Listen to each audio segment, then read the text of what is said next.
मित्रांनो, एड लागलं प्रेमाचं या मालिकेच्या आजच्या भागामध्ये बक्षीस वितरण सोहळा आता सुरू होणार असतो। त्याचवेळी अण्णा देखील तिथे उपस्थित असतो।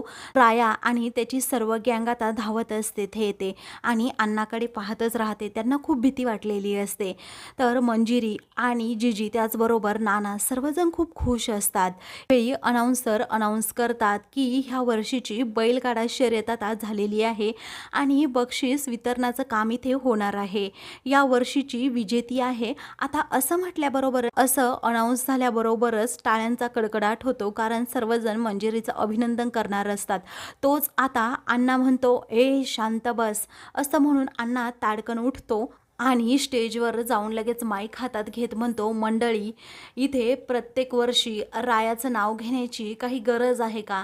तेच नाव ऐकण्याची आता पंढरपुराला सवय झाली आहे। ईशा लगेच या प्रसंगाचे सर्व व्हिडिओ काढू लागते। त्यावेळी आता रायाला खूप टेन्शन येतं। तर मंजिरी आता अण्णाकडे पाहतच राहते। अण्णा पुढे आता अनाउन्स करतो, राया माझ्या बच्चा इकडे ये, कारण तू मैदान मारला आहेस ना, घे बक्षीस, चल दरवर्षीप्रमाणे। ही प्रथा आपल्याला मोडायची नाहीये। आता रायाला काय उत्तर द्यावं कळत नाही। त्यावेळी आता राया पुढे जायला स्टेजवर तयारच नसतो। तर टिपिकल म्हणतो, आता या अण्णाला काय सांगावं कळत नाही। मग आता नव्या नवरीसारखा तू का लाजतोस, असं अण्णा म्हणतो। आता अण्णासारखा स्टेजवर बोलवत असतो म्हणून राया आता पुढे जातो। त्यावेळी मंजिरी खूपच रागात त्याच्याकडे पाहत अनाउन्सर लगेच अण्णांकडे जात म्हणतो, ह्या वर्षी राया भाऊ जिंकले नाही आहेत, एक मुलगी जिंकली आहे। तेव्हा अण्णाला आता खूप मोठा शॉकच बसतो। तो रायाकडे पाहू लागतो आणि हसण्याचं नाटक करत आता अण्णा म्हणतो, एवढंच झालं ना, मग आता बोलवून घ्या की त्या मुलीला, असं म्हणून अण्णा खूपच रागात आता रायाकडे पाहू लागतो।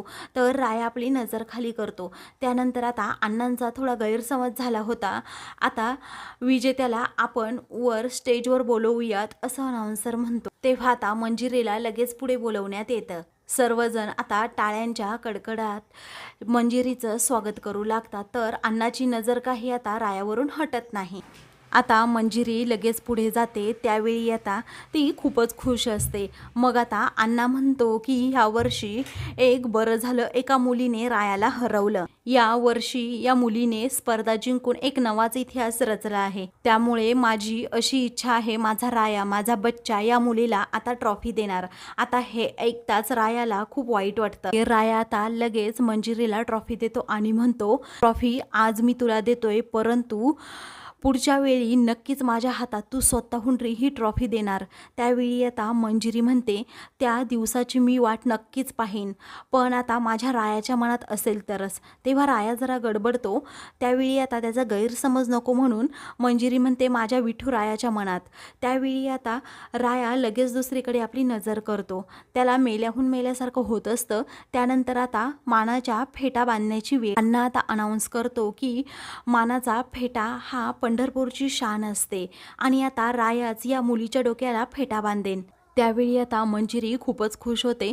तिला मनातल्या मनात सगळं काही आठवत असतं की कशा प्रकारे सकाळी प्रवीण शेठने माझ्या नानांना पैशासाठी तगदा लावला होता। ती आता विचार करत असते, पांडुरंगा, हे सगळं काही तूच घडवून आणतोस मला माहीत आहे। फक्त पैशांसाठी सकाळी नानांचा अपमान झाला होता, आता ह्या फेट्याचा मान मला नको, असं आता मंजिरी मनातच ठरवते आणि अण्णाला सांगते की ह्या फेट्याचा मान मला नको आहे। तेव्हा राया जरा घाबरतोच, आता कुणाला मान देणार हा तो विचार करत असतो। तेव्हा ती म्हणते की हा फेट्याचा मान फक्त माझ्या नानांचा आहे। तेव्हा ती नानांना इकडे स्टेजवर बोलवत असते। नाना नकोच म्हणत असतात। मंजिरी स्वतःहून तेथे जाते, नानांचा हात पकडून त्यांना आता स्टेजवर घेऊन येते। तेव्हा नानांनाही आपल्या लेकीचा आता खूपच अभिमान वाटत असतो। तेव्हा नाना आता मस्त ऐटीतच खुर्चीवर बसतात। तर राया रागात मंजिरीकडे पाहत हळूहळू नानांना फेटा बांधत असतो। त्यावेळी फेटा बांधत असताना राया रागात मंजिरीकडे पाहतो आणि मनातल्या मनात विचार करतो, आज अण्णांच्या जागी दुसऱ्याच कोण्या माणसाला फेटा बांधावा लागतोय, हे मी कधीही विसरू शकत नाही। आता याचा वचपा काढल्याशिवाय माझा आत्मा देखील थंड होणार नाही। तेव्हा मंजिरीच्या डोळ्यात आता आनंदाश्रू येतात। सकाळी तिच्या नानांवर हसणारे लोक आता त्यांच्यासाठीच टाळ्या वाजवत असतात। हे पाहून मंजिरीला खूप प्राऊड फील होत असतं। काही वेळानंतर आता राया बक्षिसाची रक्कम नानांच्या हातात देतो। आता नानांच्या डोळ्यात ती बक्षिसाची रक्कम घेताना देखील आनंदाश्रू येतात। त्यांना आठवतं की सकाळी मी म्हटलं होतं एखादा मुलगा असता तर च्या शर्यतीमध्ये भाग घेतला असता, परंतु मुलाने नाही पण मुलीने हे करून दाखवलं। याबद्दल मंजिरीचा त्यांना खूपच अभिमान वाटतो। त्यावेळी सोन्या आता म्हणतो, मंजिरीताई तुमच्या दोघांचा एक फोटो मला घ्यायचा आहे। त्यावेळी ती म्हणते हो घे की मग। तेव्हा आता ते दोघेही हातात ट्रॉफी घेतात। तर अण्णा आणि रायाला बाजूला करत सोन्या म्हणतो प्लीज तुम्ही जरा बाजूला होता का, कारण आम्हाला फॅमिली फोटो घ्यायचा आहे। आता त्या दोघांनाही प्रचंड राग आलेला असतो। आता ते दोघेही एकमेकांकडे पाहतात, पण अण्णाची नजर मात्र रायाला वेगळंच काहीतरी सांगून जाते, कारण ते रायावर प्रचंड चिडलेले असतात। त्यावेळी रागातच अण्णा म्हणतो की आता काय राहिलं इथं म्हणतो मी, अरे आता अंगावरची कपडे सुद्धा तू उतरवून घेणार आहेस का, एवढी इज्जत माझी गेली आहे असं म्हणून आता अण्णा लगेच रागात तेथून जातो। आता अण्णांचा हा झालेला अपमान रायाच्या जिव्हारी लागलेला असतो। तो रागातच पुन्हा मंजिरीकडे पाहतो आणि अण्णांपाठोपाठ जातो। अण्णा आता गाडीत बसणार असतो, त्याच वेळी आता राया म्हणतो काहीतरी बोला अण्णा, पण अण्णा आता रागातच त्याची कॉलर पकडतो आणि म्हणतो काय बोलू, काय ठेवलंय काय तू बोलण्यासाठी माझ्याकडे। त्यावेळी आता रागातच अण्णा म्हणतो अरे तुला जिंकायचं होतं ना, का त्या टिपिकलकडे बैलांचा कासरा दिला, तुला काही कळत नव्हतं का, अण्णांचा मान तुला राखायचा होता ना, अरे नको तिकडे डोकं चालवायला, तुला कोणी सांगितलं होतं, मला फक्त मानाचा फेटा पाहिजे होता। त्यावेळी राया आता स्वतःच्याच नजरेत पडतो आणि म्हणतो पुढच्या वेळेला नक्कीच देईल मी तू मानाचा फेटा। त्यावेळी रागातच अण्णा म्हणतो तू कोण होतास तुला समजतंय का, नालीतला किडा होता एक किडा, मी तुला माणसात आणला आहे। त्यावेळी त्या मुलीचा आता वचपा काढायचा, बैलाला जसं काटलं होतं ना तसा।